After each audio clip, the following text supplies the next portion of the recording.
Muy bien, vamos a continuar esa pequeña búsqueda de verdad a un nivel de teología mística, buscando cómo contemplar esa locura de Dios, de un Dios que tanto amó al mundo, que envió su Hijo amado, su más amado, su elegido, su Hijo de predilección, el tesoro de su corazón, lo envía para que llegue a cada uno de nosotros y venga a rescatar esta criatura que ha caído, que está desfigurada a causa de su pecado y del pecado mundial y que ya no sabe contemplar, ya no sabe adorar, ya no sabe amar, ni a Dios, ni a sí mismo, ni al prójimo.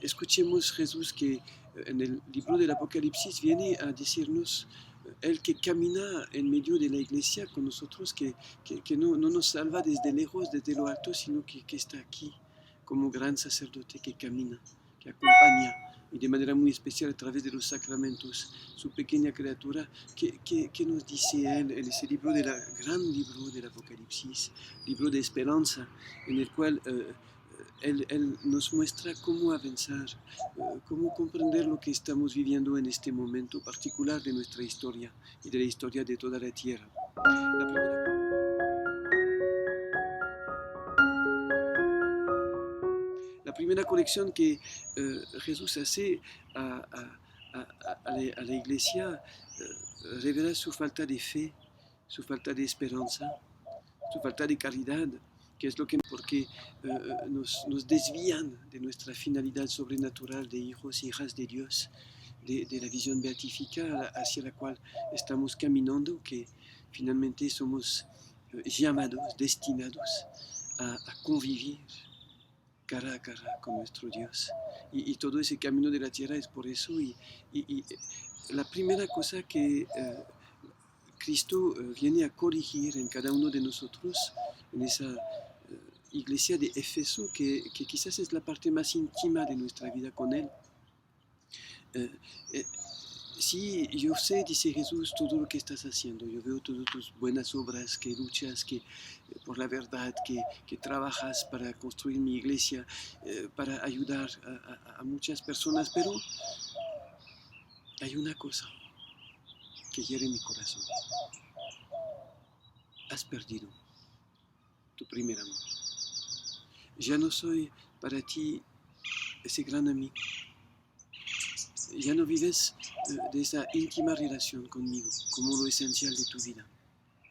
Te has alejado.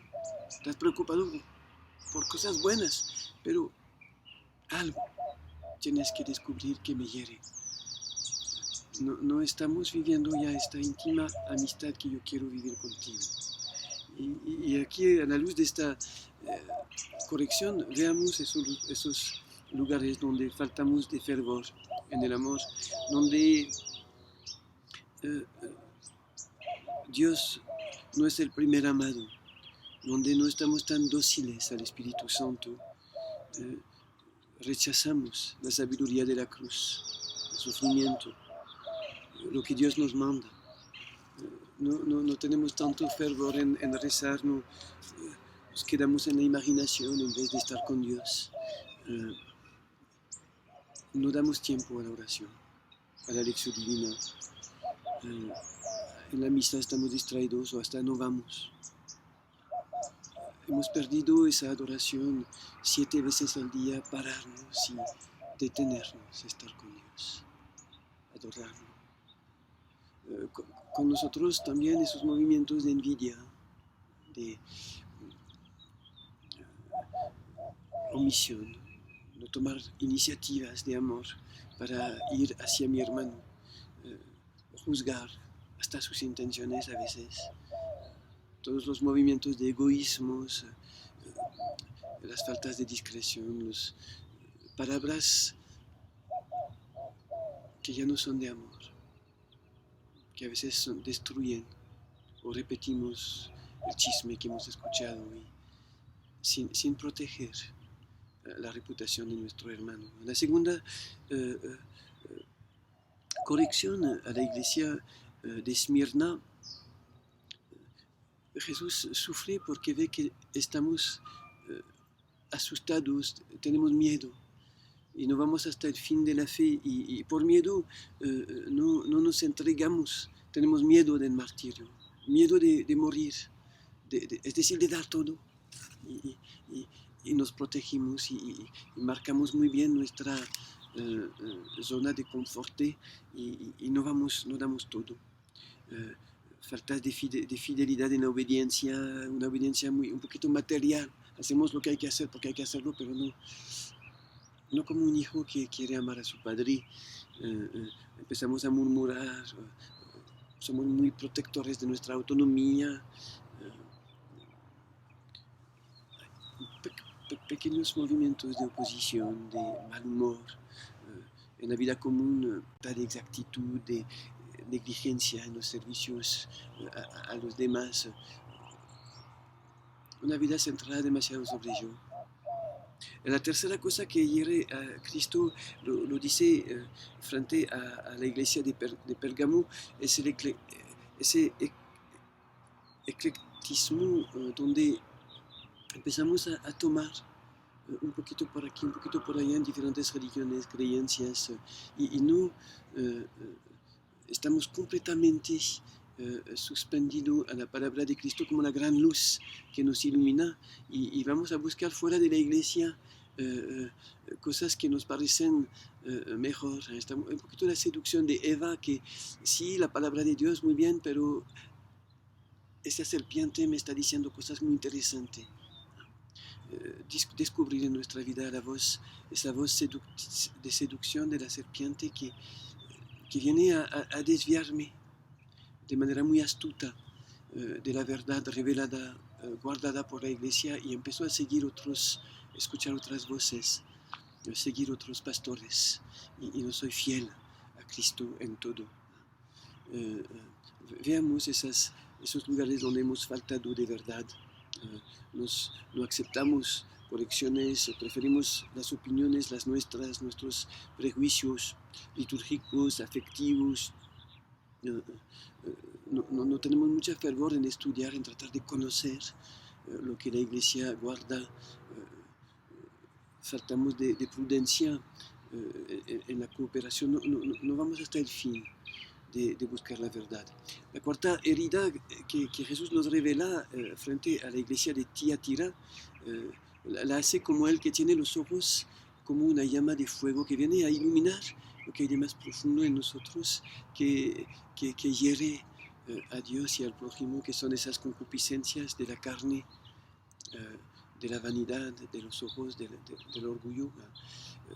Y Jesús viene a esos lugares donde por complacencia en el placer físico, carnal, nos hemos desviado. Preferimos quedarnos confortable en la cama. Bueno, ahí sabemos, con la comida, con la dimensión del placer sexual, con muchos aspectos ahí donde el placer me sedujo y me he dejado llevar.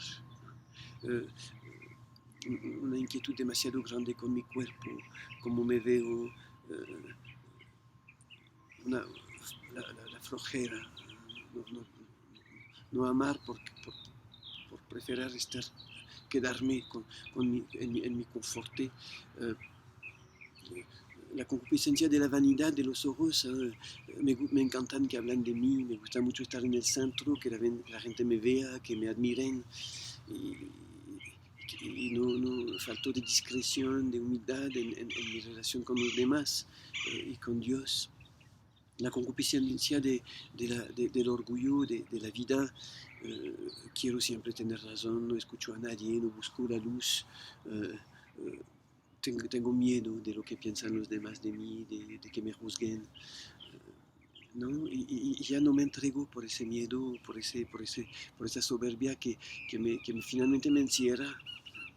Otra corrección a Sardes la dice Jesús como el que tiene los 7 espíritus de Dios, las 7 estrellas en sus manos, y que viene a denunciar en mi vida esa actitud farisaica donde me creo mejor que los demás. Y empezó a servirme de las fragilidades de los otros, como ese fariseo que dice: yo no soy como este publicano que, que tiene muchos pecados, yo soy una buena persona, soy un buen cristiano. Cuidado, guardar esa humildad, recordarme como lo que dice el Papa Francisco: soy un pecador, sobre quien Cristo ha puesto su mirada, pero soy un pecador bien amado, pero un pecador.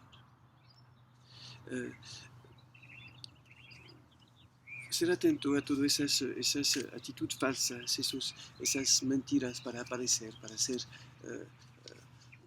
sí, para dar la impresión, una fachada, y no ser verdadero con los demás.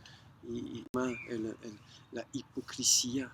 Hipocresía es decir que tengo un juicio por abajo, digo algo, pero realmente soy otra persona, pero quiero aparentar, ser para que la gente piensa bien de mí. Cuidado, ¿no? El Señor nos sufre de esto. Y finalmente, Cristo dice: vengo pronto a la iglesia de Fidelfia. Es esa fidelidad en no dejarnos preocupar demasiado por las cosas que pasan en nuestra vida, en el mundo, de tal manera que nos quita ese fervor de una esposa, porque la iglesia es una esposa, es una novia que está esperando a su esposo que viene hacia ella. Y finalmente eso es lo esencial de su vida. Sabe que Cristo, su Dios, su Creador, su esposo, viene a su encuentro y no deja que nada ni nadie ninguna, ni siquiera el coronavirus pueda quitarme esa preocupación principal. Yo sé que mi Salvador viene, yo sé que me salva, yo sé que Él es victorioso, y yo sé que todo eso se terminará en un gran abrazo de amor que nadie nunca podrá separar. La vida eterna, la visión beatífica. Y yo sé que Cristo viene a mi encuentro, al encuentro de la iglesia, al encuentro de la humanidad, y que ya está cerca. Vengo pronto. Nunca dejo que nada ni nadie me quita ese fervor de esperar la venida de Cristo. Y finalmente, a la Laodicea, Cristo reprocha a su iglesia de ser tibia, de no tener ese fervor, de no ser caliente o fría, de tener esa manera de vivir un poquito ya de rutina. No, dejémonos despertar por Cristo, que nos dice: recordarte tu primera fervor, de todo vaya hasta el fin. Son pequeñas luces, pequeñas, pero pequeñas pero profundas, luces que Cristo quiere que guardamos en nuestro corazón. Y quería terminar leyendo una frase de en este pequeño libro, Evangelii Gaudium, que nos escribió Francisco. Nos hace tanto bien volver a Jesús cuando nos hemos perdido. Insisto una vez más: Dios no se cansa nunca de perdonar. Somos nosotros los que nos cansamos de acudir a su misericordia. Qué bello esa frase llena de esperanza, que nos pone de nuevo frente a Jesús, porque finalmente el sacramento de la reconciliación es eso: es Jesús que viene, que se esconde en los rasgos del sacerdote, y que viene a decirme: aquí estoy porque te quiero perdonar, porque te amo, porque creo en ti, porque sé quién eres, porque te he creado por la vida eterna, y no me importa tus caídas, tus errores, tus pecados. Aquí estoy, confía en mí. He venido para salvarte, no para juzgarte. He venido para llamarte, porque así lo quiere mi Padre, para que estés conmigo, y que donde estoy yo, tú estés conmigo para siempre.